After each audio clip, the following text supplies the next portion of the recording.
Un día más, con la gracia del Señor, nos disponemos a proseguir el comentario del Catecismo de nuestra Madre la Iglesia. Lo hacemos hoy de los puntos 717 al 720. Estamos hablando dentro del artículo del credo que habla de creo en el Espíritu Santo, y después de haber hablado de cómo el Espíritu estaba presente en el tiempo de las promesas en el Antiguo Testamento, ahora se nos habla del Espíritu de Cristo en la plenitud de los tiempos. Y antes de hablarnos de la presencia del Espíritu en Jesucristo y de la presencia del Espíritu en María, se habla de la presencia del Espíritu en Juan Bautista, el precursor, el profeta. Es a ello a lo que hoy nos vamos a referir. Los puntos 717 al 720 son pues una referencia a cómo el Espíritu Santo, el Espíritu de la promesa, estaba presente en Juan Bautista, el precursor. Leo el primero de los puntos y paso a comentarlo. Hubo un hombre enviado por Dios que se llamaba Juan. Juan fue lleno del Espíritu Santo ya desde el seno de su madre, por obra del mismo Cristo que la Virgen María acababa de concebir del Espíritu Santo. La visitación de María Isabel se convirtió así en visita de Dios a su pueblo. Bien, observemos que el Catecismo ha puesto la insistencia en esa cierta similitud, aunque hay unas esenciales diferencias, ¿no? Pero en esa cierta similitud en la que es concebido Juan el precursor y Jesucristo el Mesías esperado por las naciones. Aquí se nos hace referencia Lucas 1, el versículo 15 y luego el versículo 41, ¿no? El mismo Catecismo nos propone esa comparación. Porque será grande ante el Señor, no beberá vino ni licor, estará lleno del Espíritu Santo, ya desde el seno de su madre.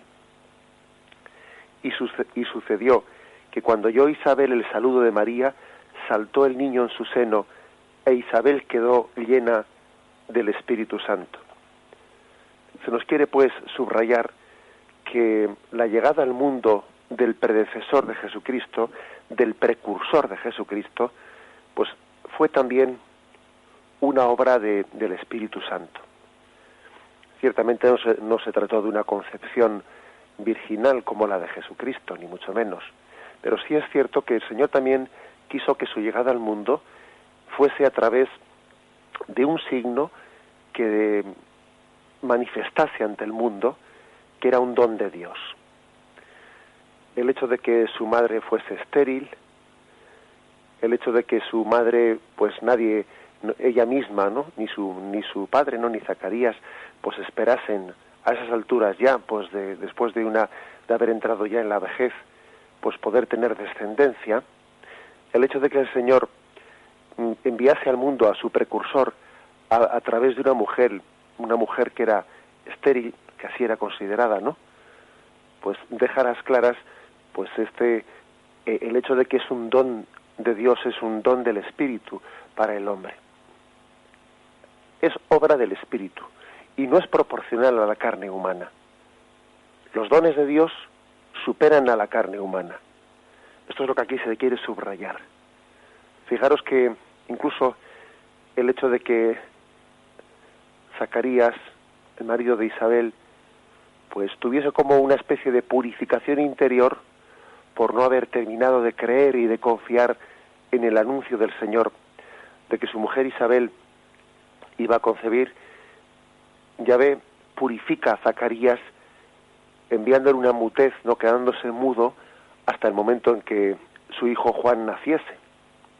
Esa mutez es también una purificación para que el hombre crea en el poder del Espíritu, para que el hombre crea en el don de Dios. A nosotros a veces nos cuesta creer, ¿no? Pues a Zacarías le costó creer, a diferencia de María, que María tuvo el acto de plena confianza en el anuncio del ángel. A Zacarías le costó creer, eso que era un hombre de Dios, pero los hombres de Dios también se aferran, nos aferramos, ¿no? También a esa especie de desconfianza de la carne, que cree en lo que puede tocar, que cree en lo que puede ver.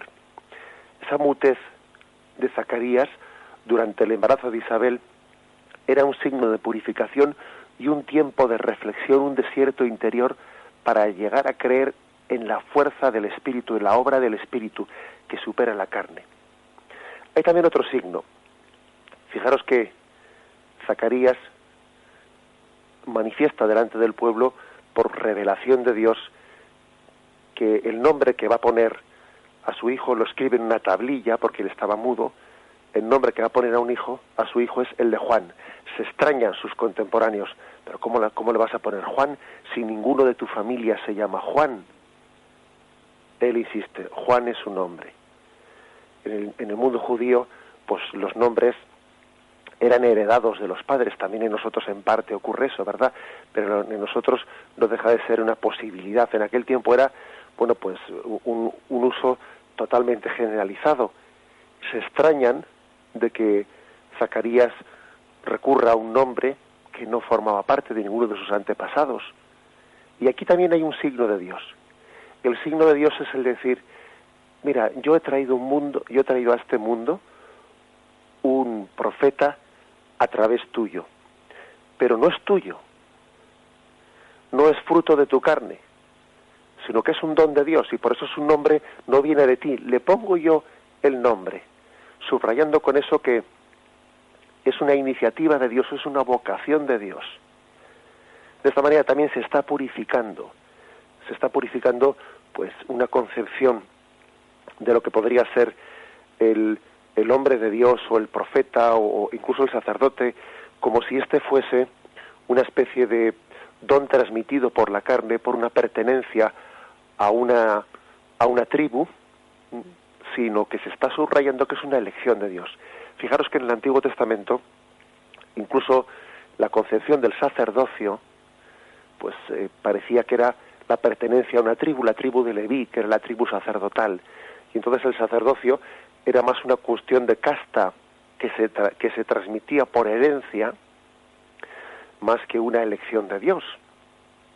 Por eso Jesús es sacerdote según el rito de Melquisedec. Jesús no era de la tribu de Leví, no era de la tribu sacerdotal. Él es sacerdote según el rito de Melquisedec, porque Melquisedec fue aquel sacerdote que se topó con Abraham y nadie sabía la procedencia de Melquisedec. Su procedencia era misteriosa. Sin embargo, bendijo a Abraham. Luego, si le bendijo, era sacerdote.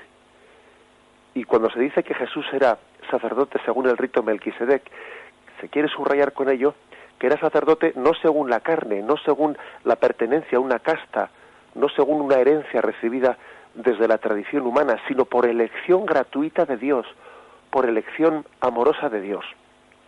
También por eso Juan Bautista es puesto como, o sea, Dios le sugiere, no le pide, le ordena a Zacarías que le ponga por nombre Juan, para testimoniar con ello que es una elección divina y libérrima, y que Juan supera la concepción, la elección de Juan como el precursor, supera las capacidades humanas. Es un don, una obra del Espíritu.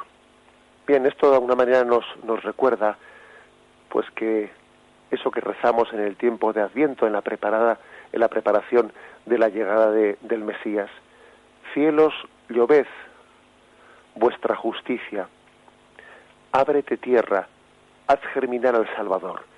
La salvación de Dios es en primer lugar un don gratuito que viene de los cielos. La salvación de Dios es primeramente descendente. Antes que ser ascendente, es descendente. Viene de Dios sin que nosotros pues podamos proporcionalmente pues tener derecho a tal cosa. Es una iniciativa del amor de Dios, aunque es cierto que tiene que ser acogida. Por eso después de decir cielos, lloved vuestra justicia, luego dice ábrete tierra, haz germinar al Salvador. Ese don gratuito que es iniciativa de Dios, pues es verdad que tiene que ser acogido, tiene que ser acogido en nuestros corazones, tal y como Zacarías e Isabel hicieron después de ser purificados por esa mutez, después de ser purificados para llegar a creer en la obra y en la fuerza del Espíritu. Fijaros que este primer punto del catecismo termina diciendo, ¿no? La visitación de María a Isabel se convirtió así en visita de Dios a su pueblo, y se hace referencia a Lucas 1, versículo 68. Zacarías, su padre, quedó lleno del Espíritu Santo y profetizó diciendo: bendito el Señor Dios de Israel, porque ha visitado y redimido a su pueblo.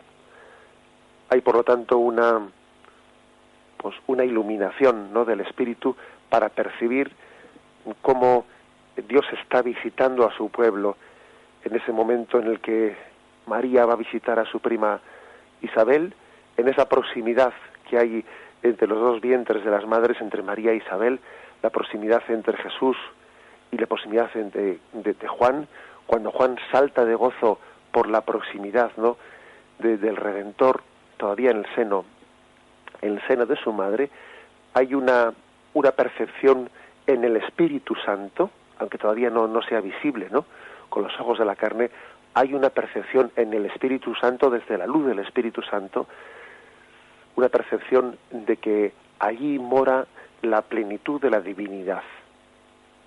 Solamente quien está lleno del Espíritu Santo es capaz de percibir eso, de que Dios está ahí. Así ocurre, por ejemplo, con la Eucaristía, ¿no? Quien está iluminado por el Espíritu Santo es capaz de percibir que Dios está ahí. Sin embargo, cuando uno no tiene el don del Espíritu Santo o lo ha rechazado, no se ha cerrado a él, pues puede estar junto a Dios sin darse cuenta de ello. La falta del Espíritu Santo, el haber rechazado al Espíritu Santo, le hace ciego, le hace incapaz de percibir esa visita, esa presencia. Sin embargo, desde la luz del Espíritu Santo, Isabel, Zacarías, se dan cuenta de que está teniendo lugar la primera procesión del Corpus, cuando María, teniendo a su hijo Jesús en su seno, va hasta Incarén a visitar a su prima Isabel.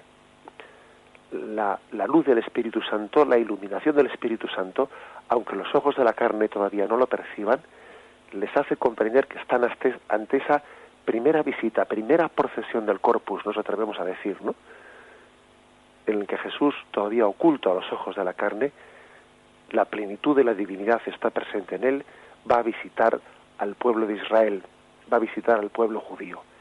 Es el don del Espíritu el que lo ha realizado, y es el don del Espíritu el que permite percibirlo a los ojos de la fe. Damos gracias pues por haber podido tener un día más de comentario del Catecismo de nuestra Madre, la Iglesia. Continuaremos, Dios mediante, con la gracia del Señor. Alabado sea Jesucristo.